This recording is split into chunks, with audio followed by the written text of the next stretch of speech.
NATO के chief ने यह बोला है कि 5% ऑफ जीडीपी का सारे नेटो कंट्रीज जो हैं अपना डिफेंस का बजट करें। किसी का 1%, किसी का 1.5%। He says no boss, 5% minimum GDP का चाहिए डिफेंस बजट। यह नेटो के जनरल सेक्रेटरी ने बोला है। तो आज की तारीख में यूरोप में होड़ लग गई है हथियार खरीदने की। सब लोग हथियार जमा कर रहे हैं और सबको पता है यूक्रेन के बगल में क्या, आप मैप देख लीजिए आपको पता लग जाएगा। आप मैप देख लीजिए, रशिया में जो सेंट पीटर्सबर्ग है उसके बगल में कौन सा देश है आप ये देख लीजिए। Russia goes right into Europe, northern Europe के अंदर घुस रहा है वो। ईस्टर्न यूरोप के अंदर रशिया इतना बड़ा है, तो अगर रशिया का ये जो आप कह रहे हैं ना वर्ल्ड वॉर, ये कम से कम यूरोप वॉर तो हो ही जाएगा। और वो लोग भी मानते हैं। और पहले जो यूरोपियन कंट्रीज भाई साहब जो ये कहती थी ना कि प्राइमरी थ्रेट चाइना है और सेकेंडरी थ्रेट रशिया है, अब वो लोग रिकैलिब्रेट कर रहे हैं। वो कह रहे हैं यार ऐसा ना हो कि प्राइमरी थ्रेट रशिया ही हो। चाइना तो जब होगा, चाइना क्या करेगा, सस्ते माइक्रोवेव बेच देगा, आपका माइक्रोवेव और वॉशिंग मशीन का मार्केट खराब कर देगा। कुछ आपसे इंटेलिजेंस की चीजें, आईपी वाली चीजें चोरी कर लेगा। और चाइना क्या करेगा, रूस तो वहां पे पहुंचा है, बम मार रहा है, कल बम मार सकता है रशिया। कल बम मार सकता है रशिया। पश्चिमी देशों में फिर से विश्व युद्ध का डर। योगोव के ताजा सर्वे ने सबको चौंकाया। सर्वे में शामिल 55% लोगों ने माना कि एक और वर्ल्ड वॉर संभव है, जबकि 76% ने माना कि वर्ल्ड वॉर में परमाणु हथियारों का इस्तेमाल भी होगा। और अगर ये होगा तो फिर समझ लीजिए कि कैटास्ट्रॉफी क्या होगी, उसको शब्दों में नहीं बांधा जा सकता। लेकिन कहा जा रहा है कि वर्ल्ड वॉर, बहुत सारे लोग तो ये भी कहते हैं कि इट इज ऑलरेडी ऑन, ये और भड़क जाएगा। लेकिन ये पहले से चल रहा है, कम ज्यादा ये चल रहा है और देश भी कम ज्यादा इसमें मुलव्विस है पहले से। क्या मेजर आप भी मानते हैं ये बात? ये मैं मानता हूं। ये जिस तरीके का वर्ल्ड वॉर हम लोग समझ रहे हैं कि पूरी दुनिया आग में जलेगी, ऐसा नहीं होगा। लेकिन आप देखिए ना, एक तरफ इजराइल हमास का जिसमें ईरान तक शामिल है, जिसमें पूरा मिडिल ईस्ट जल रहा है। दूसरी तरफ ये रशिया यूक्रेन की लड़ाई, जिसमें पूरे यूरोप में फैलने का अंदेशा है और पूरा यूरोप अपना डिफेंस का बजट बढ़ा रहा है। क्यों बढ़ा रहा है डिफेंस बजट, क्यों? हम तो यहां पे टेलीविजन स्टूडियो में डिस्कस कर रहे हैं। यूरोप की कंट्रीज जो नेटो की कंट्रीज हैं, काफी सारी उसमें यूरोपियन कंट्रीज हैं, नेटो के देश कह रहे हैं कि 5% ऑफ जीडीपी हम कमिट करते हैं। आप सोच लीजिए, कोई भी देश, छोटा देश कहता है 5% जीडीपी डिफेंस में जाएगा। आप सोच लीजिए वो क्या करना चाह रहा है, उसको कितना खतरा महसूस हो रहा होगा कि अभी रूस आएगा। जिस दिन पुतिन सनका, मैं आपको बता रहा हूं, ये जो छेड़ रहा है ना, इसको ये क्यों छेड़ रहा है, एक तो वर्ल्ड अटेंशन के लिए, और इसको पता है यही काम पाकिस्तान ने पहलगाम में करा था। मैं आपको एक एग्जांपल देता हूं, पैरेलल नहीं है, मैं कंपेयर नहीं कर रहा, मैं आपको सिर्फ एक आइडिया दे रहा हूं कि पाकिस्तान ने क्या बोला। उसको पता था भारत रिटेलिएट करेगा, उसको पता था, इसीलिए वो चाह रहा था कि इंटरनेशनलाइज हो जाए कश्मीर। एक एम ये भी था पाकिस्तान का, कई एम हो सकते हैं, लेकिन उनमें से 4-5 एम्स में से ये था कि कश्मीर दोबारा 370-35 से हटने के बाद इंटरनेशनलाइज हो जाए। आज की तारीख में हुआ। पाकिस्तान एक लेवल तक सक्सेसफुल हुआ लोगों को मारने के लिए। कश्मीर का इश्यू इतना इंटरनेशनलाइज नहीं हुआ, लेकिन हां, उसने भारत में आके इनोसेंट सिविलियंस को मारा। यह बात सच है। नहीं गौरव, ये भी तो था, पाकिस्तान को ये था अपने आप को हाइफनेट करना था भारत के साथ।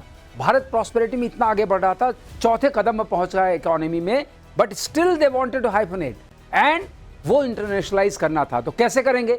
एक छोटा सा हमला कीजिए, उसके बाद भारत हमला करेगा, अपने आप ये बात तो लोग कहेंगे इंडो पाक वॉर, तो इंडो के साथ पाक में हाइफन, मतलब कहीं उसके साथ चर्चा में, हाँ, कि हम बराबर के किसी बड़े पहलवान के साथ वैसे बराबरी नहीं कर सकते, तो ऐसा कुछ चर्चा में आ गए कि चर्चा में उसके साथ आपका नाम कहीं ना किसी न किसी बहाने लिया जा रहा है। ये देखिए बड़ी बात, और ये एक्सपर्ट्स ही बता सकते हैं। अगली खबर देखिए, अमेरिकी गोल्डन डोम की काट निकालने में जुटा चीन। चीन ने नई स्टेल्थ टेक्नोलॉजी विकसित करने का दावा किया। स्टेल्थ टेक्नोलॉजी से लैस होंगे चीनी विमान और मिसाइल। चीन ने दावा किया है स्टेल्थ टेक्नोलॉजी से मिसाइलों को ट्रैक करना बेहद मुश्किल होगा।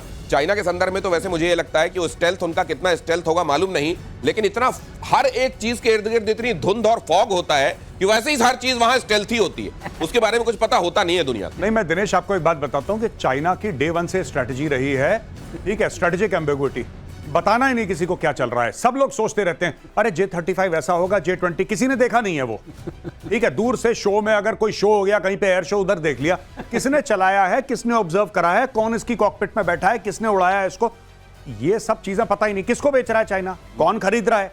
तो ये जो चाइना रखता है ना, और चाइना का जिसको हम लोग यूपी में कहते हैं ना भौकाल, चाइना ने भौकाल बना रखा है अपना कि अरे चाइना चाइना चाइना की टेक्नोलॉजी फलाना।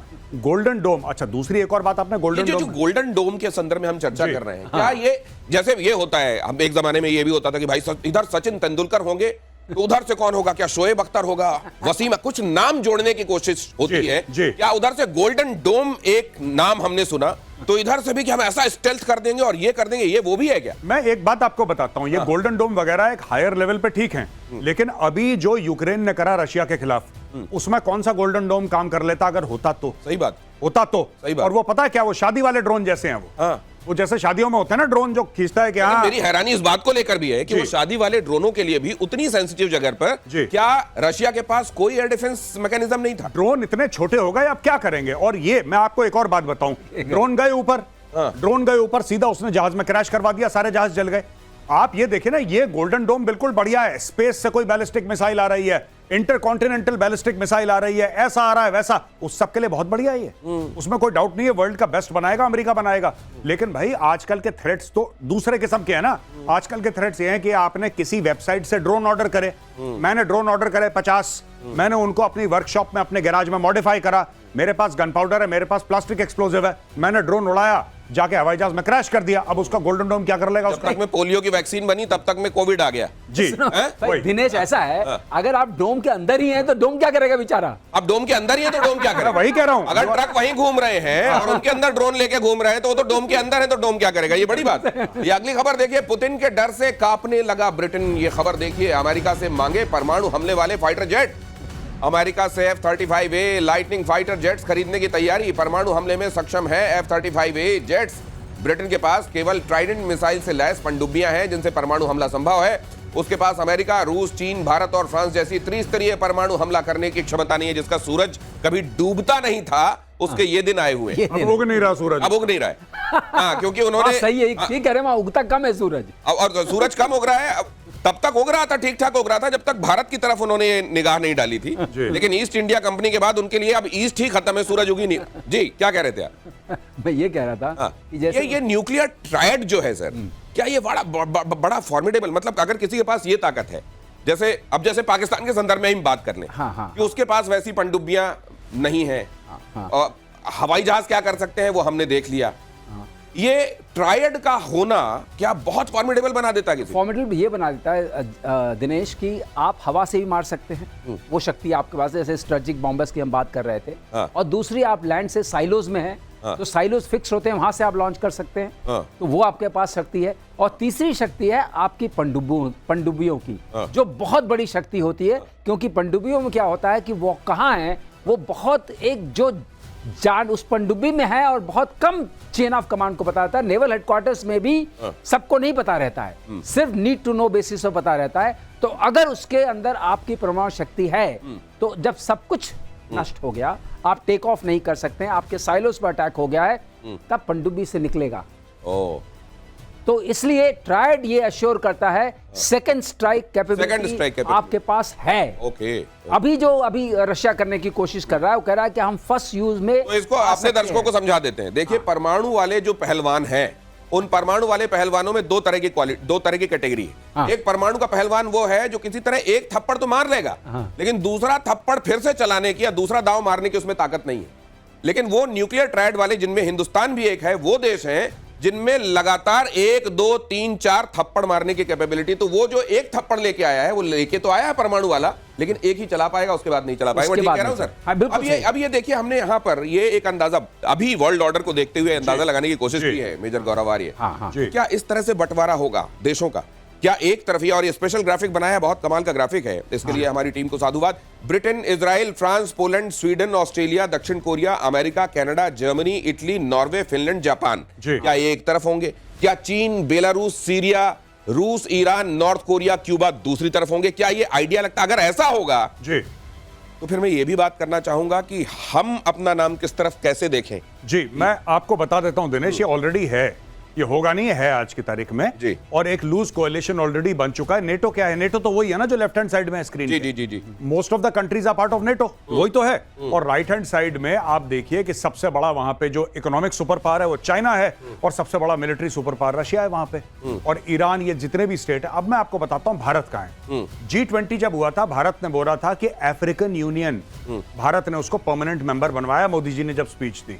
भारत ये कह रहा है कि ना हम तुम्हारे साथ है ना तुम्हारे साथ, हम अपने साथ हैं। और भारत कह रहा है कि मल्टीपोलर वर्ल्ड है, बाइपोलर वर्ल्ड नहीं है, जहां पे एक तरफ रशिया और चाइना है, दूसरी तरफ अमेरिका नहीं, भारत भी है। भारत अपने आप में एक उभरता सुपर पावर है और भारत अपने जो हमारे सपोर्टर्स हैं उनको साथ लेके चलेगा, इसलिए तो भारत इन्वेस्ट कर रहा है। तो भारत अफ्रीका में इन्वेस्ट कर रहा है, इसकी फौज में आर्मी, ये सब क्यों कर रहा है? इसीलिए कर रहा है भारत। गौरव जो कह रहे हैं उसी को मैं सपोर्ट करता हूं कि ये जो हमने बाइनरी दिखाई है, तो ये बाइनरी नहीं है, देयर इज अ ट्राइनरी, अच्छा। 3 लेग्स। ओह। एक लेग पे भारत भी तो है, हाँ, और बाकी अफ्रीकन कॉन्टिनेंट के लोग हैं। राइट। हमारे जो ईस्ट लुक पॉलिसी थी, हमारी लुक ईस्ट पॉलिसी थी, उससे कनेक्टेड लोग हैं। तो ये सब भी तो एक, उनका भी तो एक बहुत बड़ा समूह है